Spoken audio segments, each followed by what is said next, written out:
Did you know that you were 4 times more likely to die in a plane in 1952 than today? Air travel may not be akin to taking a bus, but in the future, it may be just that. In recent years, it has become increasingly convenient to travel by air, but in the earlier days of commercial air travel, things are quite different. Since the beginning of the Industrial Revolution, life has become increasingly luxurious, and the bourgeoisie factions of society have expanded tenfold. Over the last few centuries, the trend of the inflating middle class has been consistent, with the outlook on life switching from survival to ambition. Ambition comes at a price, of course, and we have seen a wave of luxury and comfort take over the world over the last few decades. Fortunately, with air travel becoming more affordable than ever, the future offers some respite. In recent years, a big part of this push toward affordable travel can be attributed to the declining aviation industry worldwide. By pushing for affordable holidays and pleasure trips, the airlines are trying to cater to not just the upper class, but also the average man on the street. By increasing their consumer base and cutting out unnecessary expenditures, airlines are trying to keep up with a fast-paced world.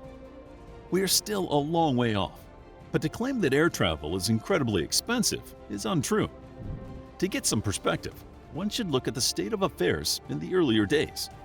The golden age of travel is remembered fondly for its luxury, convenience, and customer care. Boarding a plane was no different than boarding a bus. You could just walk into an airport, purchase a ticket, and board the plane without any need for security.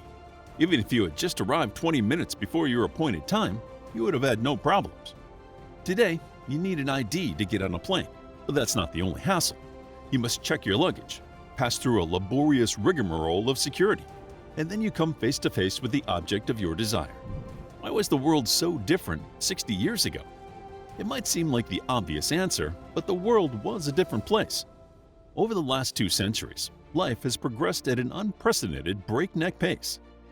The 1950s offered new hope to people, as most were sick and tired of warfare.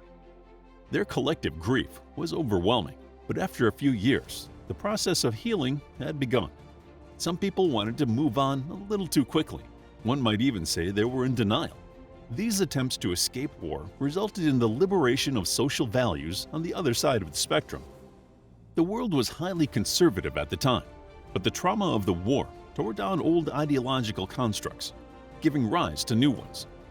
Many movements rallied under the banner of peace and expressed distrust of politics. The hippie culture and its variants have been disillusioned by political gains and championed an individualistic lifestyle. This attitude carried over to the relatively new activity of flying. Today, flying is a means to an end. The 50s and 60s were quite different. Politicians, bureaucrats, and wealthy businessmen were pretty much the only people who could afford to travel by air. You would probably pay at least 5 times more for a flight than you do today. Accounting for inflation, a trip from Chicago to Phoenix would have cost you somewhere in the ballpark of $1,200 today. It might not seem much, but you have to remember that the average salary was much lower at the time. In the 1950s, a person would often be expected to pay around 5% of their yearly salary for a round trip between the 2 cities. Since flying was so expensive, it was another means of reinforcing the status quo for the conservatives. On the other hand, minorities had a bad relationship with air travel, as there was segregation in the airport. Although the planes themselves weren't legally segregated, African Americans and other minorities would be bumped from flights or moved to another seat on the plane in order to accommodate white passengers. Discrimination in terms of average pay was so common that most minorities would not have had the means to board an airplane anyway. In addition to being the means, the journey was the end as well. People dressed up to go on flights. Gents donned 3-piece suits, and ladies wore smart outfits and special jewelry. It was almost a picnic. This is much different than what people wear on flights today. This evolution of the average passenger's regard for appearance into comfort reinforces the idea of a different world. As it was mostly restricted to the rich factions of society, it had to be lavish. Without gadgets and headphones to occupy time, airlines came up with novelties, keeping a tab of what works best. Since airplanes accommodated the elite, convenience was not an issue. The legroom of a first-class passenger today was quite common for the coach traveler. So, what was going on with the first-class passengers? The first-class passengers were treated to dining tables and glamorous decor. The airlines charged them exorbitant prices for delicious meals. Even the economy passengers ate meals closer to an upscale restaurant than a bag of chips and a can of Coke that you might be treated to today. Not only that, glassware and china were used for serving. You might be thinking, well, what about turbulence? Well, things did not always go as planned. People in those times loved to party, and say what you will, they knew how to do it. Postcards were often handed to travelers at the beginning of the flight. They were also allowed to smoke. Anyone who has seen the television series Mad Men knows just how much people liked their cigarettes and cigars in those days. Surprisingly, smoking in planes was only fully banned in 2000 for U.S. flights, both domestic and international. China is one of the few countries that allow the flight crews to smoke. However, all these luxuries were allowed to take away from the less appealing aspects. Traveling by air in the 50s and 60s was much more inconvenient, dangerous, and luxurious, often at the same time. This could be attributed to assorted reasons. The first one is the most obvious: technology.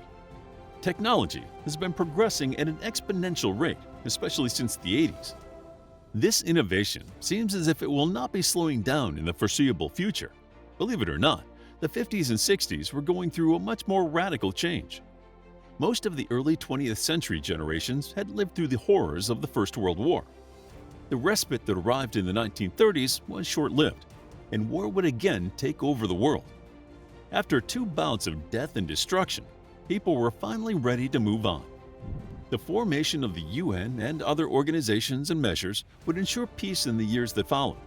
However, even though the wars lay in the past, suspicions of future conflict were still there. There was one upside to the world wars. The progress of technology had been hastened by their arrival. Governments put pressure on their engineers to produce military technology. Anything that could give them an edge in the war was considered worthy of their resources. To assuage the looming fear of another conflict, funding for military-based technology was kept intact. Despite attempts to keep things under control, countries remained on edge and continued to produce weapons, which led to the Cold War between the US and the Soviet Union. This constant obsession with outdoing the other side saw an unprecedented explosion of technological innovation. This applied to aviation as well. During the 20s and the 30s, the golden age of aviation had changed the world of aircraft. Air races became commonplace as people boasted about their favorite pilots. Another mainstay of public entertainment was the competition between different enterprises for setting new aviation records. In addition to their military use, planes became increasingly commonplace for exploration, business travel, and racing. The technological breakthroughs during this era revolutionized aviation and laid the foundations for air travel. This creative push did not lose momentum after the Second World War, even if its dynamics changed dramatically. Whereas the golden age of aviation was revolutionary in technological terms, the golden age of travel was sumptuous in its approach towards customer service and novelty. As much as people talk about the golden age, it needed to distract the passengers with novelties because otherwise people would just go mad.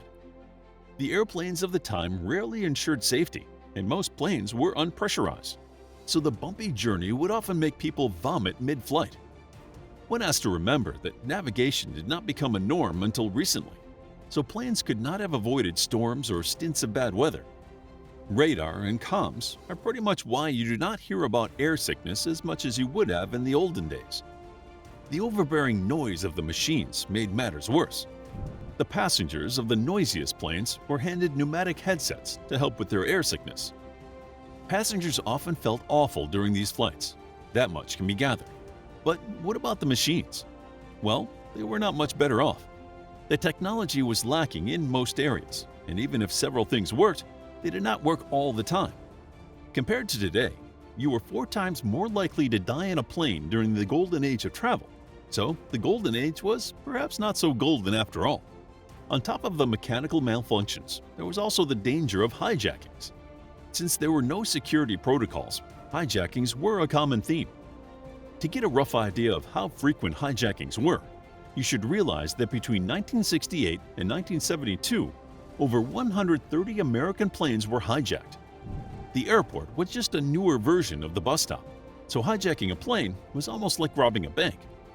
Intensive security at airports was not a thing until the 9/11 incident. After the terrorist threat, airports worldwide opted for higher security and an intensive screening process. The golden age of travel that took over the world during the 50s and 60s was a once-in-a-lifetime phenomenon. The glory years of Pan Am and the Concorde gave way to an era of cheaper flights thanks to the rise of the jumbo jet. In recent years, COVID has once again shaken up the aviation industry. People have predicted that we'll be standing at the cusp of another golden age of travel at the end of the pandemic. After spending so much time in isolation, people are bound to want to travel, which will allow companies to help make traveling even more accessible. The airline industries took a massive hit during the pandemic, and with returning customers, they will be looking to cull those losses. Thankfully, a whole generation of potential travelers has been putting their money together for a couple of long, nice trips. As we move into the future, the golden age of travel serves as a gentle reminder of how far we have come. Flights today are cheaper and more comfortable in comparison to the past. The planes are safer and faster, with better navigation, and can fly around for longer than their predecessors could. Most importantly, there is no racial or gender-based discrimination for air travel. Having said all that, not everything about the golden age was worse. For the few first-class passengers that dared to travel in expensive planes, the luxury and comfort of that era is something of a lost art. We hope you enjoyed this video of what was flying like in the 60s. If you did, please hit the like button and subscribe for more videos like this. Also, grab your free Mythology Bundle ebook while it's still available. The link is in the description.